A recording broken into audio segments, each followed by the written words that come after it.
নমস্কার, Binoy Ghosh. Welcome to my educational channel. আজকে market থেকে বেশ কিছু টাকা অলরেডি গায়েব হয়ে গেছে, উধাও হয়ে গেছে ডিউ টু মার্কেট ফল।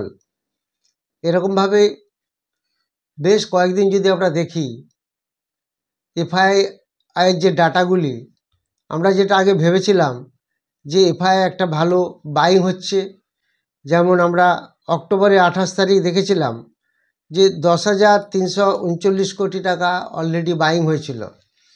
এটা দেখে আমরা ভেবেছিলাম বেশ একটা ভালো জায়গায় হয়তো এবার নিফটি আস্তে আস্তে যেতে চলেছে, কিন্তু তার পরের দিন থেকে আবার এফআইআই রিভার্স সিগন্যাল এসে গেল।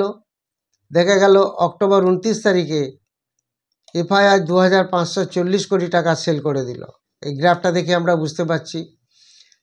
আবার অক্টোবরের 30 তারিখে 3,077 কোটি টাকা সেল করলো। নট অনলি দ্যাট, অক্টোবরের 31 তারিখেও দেখা যাচ্ছে 6,700 কোটি টাকা সেল করেছে। আবার নভেম্বর 3 তারিখেও দেখা যাচ্ছে 1,800 কোটি টাকার সেল হয়ে গেছে।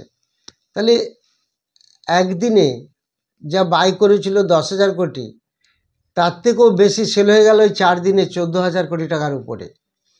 তাহলে মেন ডিআইআই পুরোপুরি মার্কেটকে ধরে রাখছে, চেষ্টা করছে, কিন্তু এফআইআই যখনই একটু সেলিং প্রেসার বেড়ে যাচ্ছে, বিশেষ করে অক্টোবরে 31 তারিখে 6,000 কোটি টাকা সেলিং হয়ে গেছিলো, 6,700 সামথিং। তো এই সমস্ত জায়গা থেকে ডিআইআই অতটা বেশি টানতে পারছে না, যার ফলে মার্কেটকে একটু পড়ে যেতে হচ্ছে। সো দেখা যাচ্ছে মার্কেট থেকে 14,000 কোটি টাকার উপরেও কয়েকদিনে এফআইআই বেচে দিল। এর সাথে সাথে আমরা যদি নিফটিকে একটু দেখে নিই, নিফটিও দেখা যাচ্ছে যে কয়েকদিন যেটা পড়েছে নিফটি, সেটা এখান থেকে যে পড়তে শুরু করেছে, এখান থেকে বেড়েছিল, একটা বেশ ভালো একটা বাড়িয়েছিল, কিন্তু এখানে দেখা গেল এই 5 দিনের মধ্যে নিফটি 2 দিন বেড়েছে, আর কিন্তু 3 দিন কিন্তু মার্কেট পড়ে গেছে। সো আলটিমেটলি দেখা যাচ্ছে একটা নেগেটিভ ট্রেন্ড এখানে কাজ করছে। সো নিফটিও সেইখানে ধরে রাখতে পারছে না।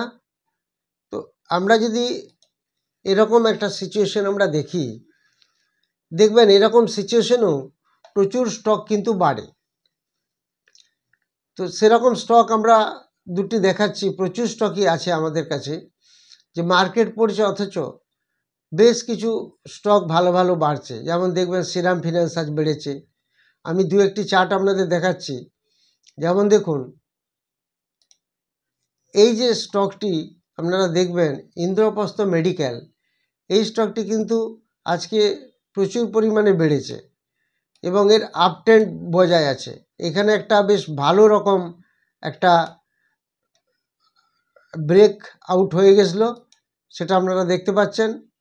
যার ফলে কি হচ্ছে, এই ইন্দ্রপ্রস্থ মেডিকেল এই জায়গা থেকে যেভাবে বেড়েছিল এখান থেকে, সেই হিসাবে দেখা যাচ্ছে ইন্দ্রপ্রস্থ মেডিকেল টানা এখান থেকে এরকম জায়গায় তুলেছিল, তারপর একটা কনসলিডেশন ফেজে ছিল, আবার এখান থেকে বাড়াতে শুরু করেছে, আজকেও ঠিক এই জায়গায় এসে বন্ধ হয়েছে। এই স্টকটি বেশ একটা ভালো স্টক, দেখবেন এই চট করে পড়ে না। নট অনলি দ্যাট, আজকে আপনারা দেখবেন মেডিকেল সেক্টরের স্টকগুলো, আগরওয়াল হেলথ কেয়ার 40 একটু ডাউন হয়েছে, আগরওয়াল বেড়েছে, ইয়াত্রা হসপিটালও বেড়েছে, অ্যাস্ট্রা ডিএম হেলথ কেয়ার, এগুলি সবই মোটামুটি একটা পজিটিভ ট্রেন্ড দেখিয়েছে।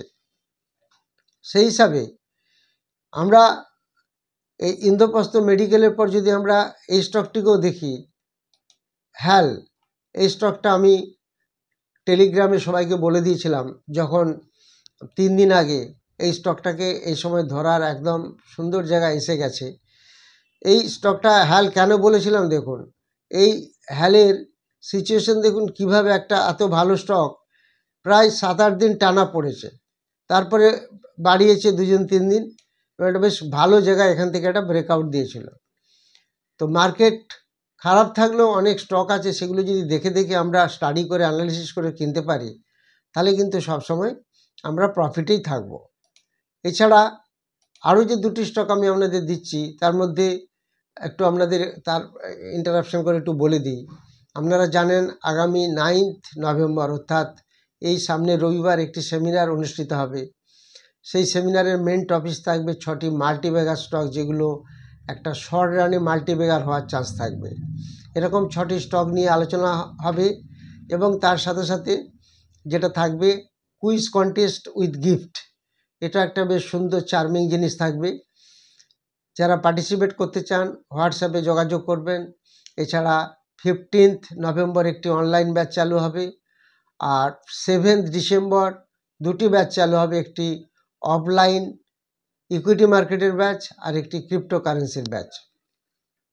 এবার আপনাদের যেটা বলছিলাম, এবার আপনাদের একটি দুটি স্টক দেখাবো, সেগুলি যদিও অনেকটা পড়েছে, সেই জায়গাটা যদি আমরা দেখি, এই স্টকটি পড়তে পড়তে এমন অনেকটা ব্রেকডাউন হয়ে এসেছে। এবার হয়তো আগামী কয়েকদিনের মধ্যে এই স্টকটা একটা ব্রেকআপ হওয়ার একটা চান্স আছে, সেটা খেয়াল রাখতে হবে। এই স্টকটির নাম মানাপুরম ফিন্যান্স এবং এই স্টকটি বেশ একটা ভালো জায়গায় এসেছে পড়তে পড়তে। এই স্টকটা অ্যানালিসিস করে দেখবেন, আগামী দিনে হয়তো এই স্টকটা একটা ভালো বাড়া জায়গায় আসতে পারে। এগুলো সবই আমার অ্যানালিসিস, এটা আমার নিজস্ব আইডিয়া। তার সঙ্গে সঙ্গে এটা আমার কোনোটাই রেকমেন্ডেশন নয়। আপনারা নিজেরা অ্যানালিসিস করে নেবেন। কেনার দায়িত্ব আপনাদের। আমি কোনো রকম রেকমেন্ডেশন বা বাইং করার জন্য বলছি না, এটা একটা এডুকেশনাল চ্যানেল। এই মানাপুরম ফিন্যান্স আপনারা একটু খেয়াল রাখবেন। এই স্টকটি একটা বেশ পড়তে পড়তে অনেকটা নিচে এসে গেছে, এখান থেকে হয়তো একটা ব্রেকআপ দিলেও দিতে পারে। এছাড়া আরও একটি শেয়ার দেখুন, হিন্দুস্তান ইউনিলিভার। আপনারা জানেন যে এটা অলরেডি একটা নিফটি 50-এর একটা বেশ ভালো ওয়েটেজ স্টক।